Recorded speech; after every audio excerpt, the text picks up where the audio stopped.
Hello दोस्तों, good morning दोस्तों। आज के वीडियो में हम बात करने वाले हैं what is DOL starter. DOL starter क्या है? पहले तो मैं मीनिंग बता दूं कि स्टार्टर क्या है। स्टार्टर मतलब वो चीज़ जो मोटर को स्टार्ट करने का काम कर रही है। यहाँ पर हम मोटर स्टार्टर की बात कर रहे हैं। और DOL इसका पूरा मीनिंग है डायरेक्ट ऑनलाइन स्टार्टर। कौन सा? Direct online starter. तो इसके बारे में आज हम जो भी कन्फ्यूजन होगी सब डिटेल में बात करने वाला हूँ। कौन से कहाँ पर प्रयोग करते, कितने रेटिंग तक प्रयोग करते हैं, कैसे करके कनेक्ट की जाती है, आखिर ये स्टार्टर इसमें विशेषता क्या है, सब कुछ आज की वीडियो में बताने वाले हैं। तो बने रहिए वीडियो पे। चलिए चलते हैं नेक्स्ट स्टार्ट।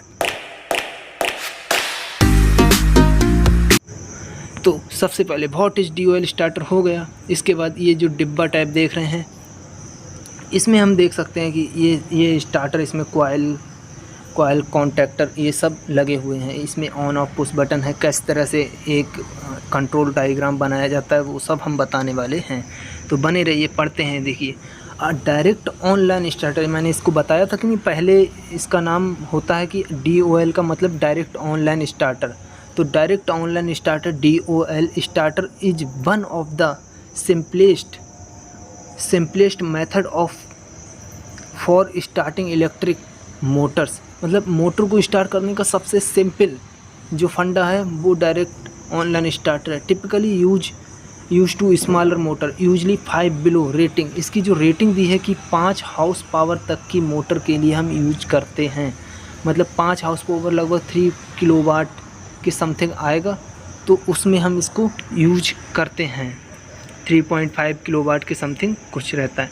इसका बेसिक ऑपरेशन आखिर क्या है, कैसे काम करता है, वो चीज़ के बारे में हम बताने वाले हैं। बेसिकली मैं बता दूं दोस्तों, ये जो DOL स्टार्टर है इसमें क्या होता है कि इसमें सीधे जो सप्लाई ली जाती है R बाई और B सप्लाई ली जाती है और सीधे मोटर से कनेक्ट की जाती है। सीधे यहाँ पर जो मोटर लगी होती है, इंडक्शन मोटर या जो भी मोटर हो, और उसमें बस रिले वगैरह लगा के हम उसकी प्रोटेक्शन को बढ़ा देते हैं, जिससे कि यदि कोई जर्क इसमें आया तो हमारी वो रिले काम कर जाए, ट्रिप कर जाए, जिससे मोटर पे ज़्यादा करंट ना पहुँचे। बस इतना है। बाकी ये स्टार्टर कोई करंट को घटाने बढ़ाने या वोल्टेज को घटाने बढ़ाने से रिलेटेड कोई ऐसा काम नहीं करता, क्योंकि ये सस्ता पड़ता है, सस्ता स्टार्टर है। तो लोग छोटी मोटरों में इसको प्रीफर कर लेते हैं। और छोटी मोटरों जो होती है हाई करंट को बियर भी कर लेते हैं, एक लिमिट तक हाई करंट को बियर कर लेती हैं। बाकी बड़ी मोटर जो होती है वो भी कर लेगी, लेकिन वो अगर बाई चांस नहीं कर पाई तो आपका अच्छा खासा पैसा ख़राब हो सकता है। इस वजह से रिस्क नहीं लेते हैं हम बड़ी मोटर में लगाकर। तो बेसिक ऑपरेशन को समझते हैं। DOL starter the motor is connected directly to the full line voltage. मैंने बताया ना कि डायरेक्ट हम मोटर को जोड़ देते हैं। अब 230 या 440 सिंगल फेज है 230 देंगे, और 3 फेज है तो 415 voltage, depending on the system. When you press the start button, जैसे ही हम स्टार्ट बटन को प्रेस करते हैं, the full voltage is applied directly to the motor को सीधे फुल वोल्टेज अप्लाई हो जाता है टर्मिनल पर, एंड मोटर इनिशियली स्टार्ट हो जाती है। दिस मेथड, क्या लिखा है, this method result in the motor drawing a high starting current. High starting current को ड्रॉ करती है, बहुत तेज़ी, बहुत हाई करंट, लगभग 4 से 5 से 6 गुना तक इंडक्शन करंट जाता है, उसको बहुत बियर करती है। विच कैन बी 8 to 6, मैंने बताया 5 से 6, इसमें 6 से 8 टाइम्स तक लिखा है, कोई बात नहीं। मोटर फुल लोड का 6 से 8 टाइम्स तक जाना, मतलब अगर कोई 3 किलोवाट 3 एम्पियर का करंट ले रही है अगर कोई मोटर, तो उसका 3 अट्ठे 24 एम्पियर तक का करंट, इंडक्शन करंट चला जाता है दोस्तों। तो आगे ये तो इसका रहा था कि बेसिक ऑपरेशन ये कैसे करते हैं, कि हम सबसे पहले स्टार्ट बटन को दबाते हैं, कॉन्टैक्टर की होल्डिंग करता है और फिर मोटर को डायरेक्ट वोल्टेज पहुंच जाता है, ये सब बताया था। अब चलिए इसमें कौन कौन से कंपोनेंट यूज किए जाते हैं वो हम बताने वाले हैं। तो उसको बताने के इसमें क्या है, फ्यूज हम कहाँ पर, ये वाला हमारा यहाँ पर फ्यूज या MCB लगा लेते हैं, फ्यूज या MCB हो गया। और इसके बाद इसमें ओवरलोड रिले हमारी, ये वाली हमारी रिले हो गई ओवरलोड। ये जो सिंबल OL का दिख रहा है ये ओवरलोड रिले का सिंबल। फिर स्टार्ट पुश बटन हमारा एनो वाला होता है। एनो कौन सा है? ये वाला start push button. Stop push button इससे ऊपर लगाते हैं क्योंकि वो एनसी होता है कि बिना ही वर्क कर पाए हम, वो हमारा क्लोज रहता है, इस वजह से स्टॉप पुश बटन हमारा ये वाला है। एक्जुलरी कॉन्टैक्टर ये वाला है। फिर मेन कॉन्टैक्टर ये वाला, इसकी ही होल्डिंग ये वाली होती है एक्चुअली में। तो इसके ऊपर एक auxiliary NC contact, additional contact कह सकते हैं उसको, वो बैठाया जाता है। चलिए, तो ये तो मैंने थोड़ा सा आपको ब्रीफली बताया कि कंट्रोल डायग्राम इसका ऐसा होता है, इसमें ये कंपोनेंट लगते हैं। अब मैं आगे बात करने वाला हूँ कि कैसे ये वर्क करती है इसके तो अब मैं बताने वाला हूँ इसमें कि कैसे ये DOL स्टार्टर जो है वो इसका कंट्रोल वायरिंग में अगर हम सप्लाई दें तो किस तरह से काम करती है, उसके बारे में मैं बताने वाला हूँ। तो देखिए, सबसे पहले हम यहाँ से इसको सप्लाई देते हैं। सबसे पहले सप्लाई फेज और न्यूट्रल से आएगा। फेज और न्यूट्रल से सप्लाई आने के बाद यहाँ फिर सब ओवरलोड रिले से भी आ जाएगा। अब ये एनसी कॉन्टैक्ट, तो एनसी से हमें इसका कुछ नहीं करना है, सीधे सप्लाई इधर नीचे आ जाएगा। नीचे हम इसको प्रेस करेंगे अंदर को, जैसे ही ऑन बटन को दबाएंगे, ऑन बटन को दबाते ही जैसे ये अंदर जाएगा ये एनसी हो जाएगा और सप्लाई चालू हो जाएगी। और सप्लाई फिर नीचे आ जाएगी कॉन्टैक्टर पे आ जाएगी। कॉन्टैक्टर मोटर को भेज देगा, मोटर चलना शुरू हो जाएगी। लेकिन इसी बीच जैसे ही ये सप्लाई देते हैं तुरंत कॉन्टैक्टर में जाते हैं। जैसे ही कॉन्टैक्टर A1 और A2 टर्मिनल पे पहुंचती है, ये पिकअप हो जाता है। जैसे ही पिकअप होता है, कंट्रोल K1, इसका जो एडिशनल कॉन्टैक्ट है वो K1 है, उसको हम सप्लाई दे देते हैं। जैसे ही उसको सप्लाई जाती है, ये होल्ड कर लेता है। इतनी ये टाइम केवल उतना है जितना हम केवल मोड बटन को दबाने में टाइम लगाते हैं, उतने टाइम में ये सारा प्रोसेस हो जाता है और ये होल्ड कर लेता है। फिर ये बटन ओपन हो जाता है, ये वाला ओपन हो जाता है, बाहर की ओर निकल जाता है और फिर सप्लाई इधर से ऐसी फिर ऐसी इस तरह से घूम के इस तरह से और फिर नीचे की ओर पहुंचती है। इसी तरह से काम करने लगता है। ये जो हमारा इंडिकेटर लगा है, ये रेड इंडिकेटर, यानी कि मोटर चालू हो गई है, ये बताने के लिए हमारा रेड इंडिकेटर लगा है। तो इस तरह से ये वर्क करती है। ध्यान से आपने समझा होगा। अब चलो मैं थोड़ा सा इसके कि ये तो कंट्रोल हो गई, इसकी पावर वायरिंग कैसे करके होती है उसके बारे में मैं आपको बताऊंगा। चलिए बताते हैं। थोड़ा सा चलो मैं जूम करता हूँ। इसकी पावर वायरिंग के अगर बारे में हम बात करें तो देखो वही सब चीज़ें लगी हुई हैं कि ये हमारे फ्यूज हो गए,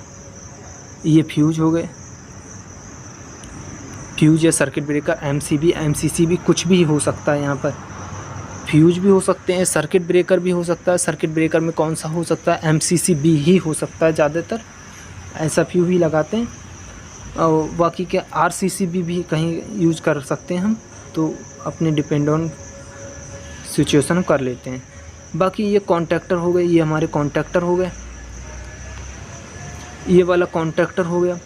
कॉन्टैक्टर में ये रिले का पूरा इन्होंने बता दिया कि कैसे मैग्नेटाइज करके ये बाहर को और अंदर को खींचती है, वो बताया है। और कॉन्टैक्टर रिले में ओवरलोड को कॉन्टैक्टर के बाद इन्होंने यूज किया है। चलो कोई बात नहीं, हम ऊपर भी यूज कर सकते हैं। हम ठीक इसके बाद फ्यूज सर्किट ब्रेकर के बाद भी ओवरलोड रिले लगा सकते हैं, जिससे क्या होता है कि कॉन्टैक्टर को भी प्रोटेक्शन मिल जाती है। लेकिन इसमें क्या है, इसमें इन्होंने कॉन्टैक्टर को प्रोटेक्शन नहीं दी है, इस वाले कॉन्टैक्टर को प्रोटेक्शन नहीं दी है, नीचे लगा दिए, ये ओवरलोड नीचे लगा दिए। तो इस वजह से ये केवल मोटर को ही प्रोटेक्शन दे पा रही है। तो इस तरह से ये तो इसे बोलते हैं इसका पावर वायरिंग। क्या बोलते हैं इसको? Power wiring. तो आगे हम नीचे बात करने वाले एडवांटेज। आखिर क्या एडवांटेज हैं कि हम इसको प्रीफर करें? कोई हमसे पूछने लगे कि हम बताओ कि क्या एडवांटेज, आखिर क्यों, क्या ज़रूरत क्या पड़ी सो हम इसको यूज करें, हम कोई और भी यूज कर सकते थे। तो उसको समझाने के लिए देखिए एडवांटेज में सबसे पहला है सिंप्लिसिटी, कि इसमें सिंप्लिसिटी अच्छी खासी है, कि सिंप्लिसिटी बहुत है।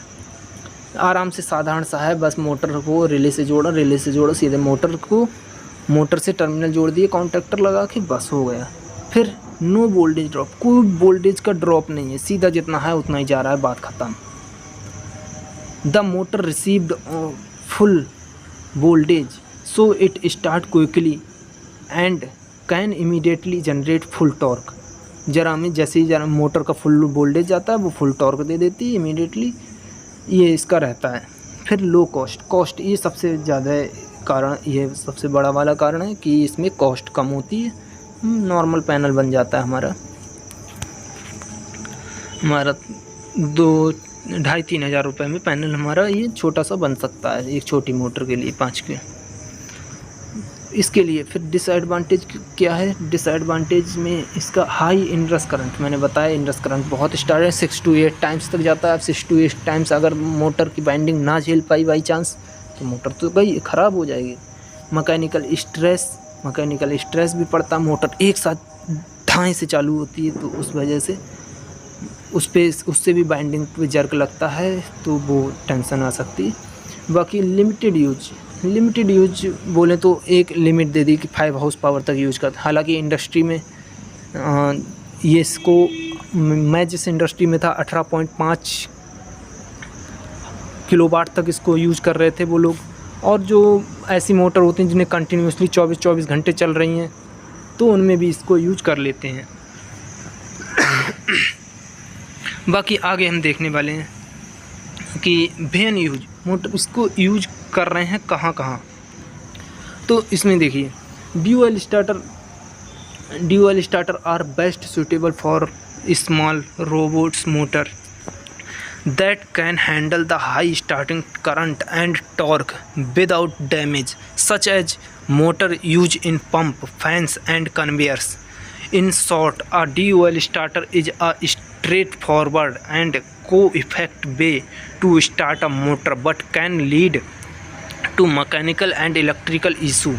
किसी प्रकार का कोई मैकेनिकल इलेक्ट्रिकल इशू इसमें जहाँ पर आने को हो वो due to high starting current and torque के कारण कोई इशू भी आ सकता है इसमें, ये थोड़ा सा रहता है इसका। तो एडवांटेज हैं, तो एडवांटेज ये है कि ये सस्ता पड़ता है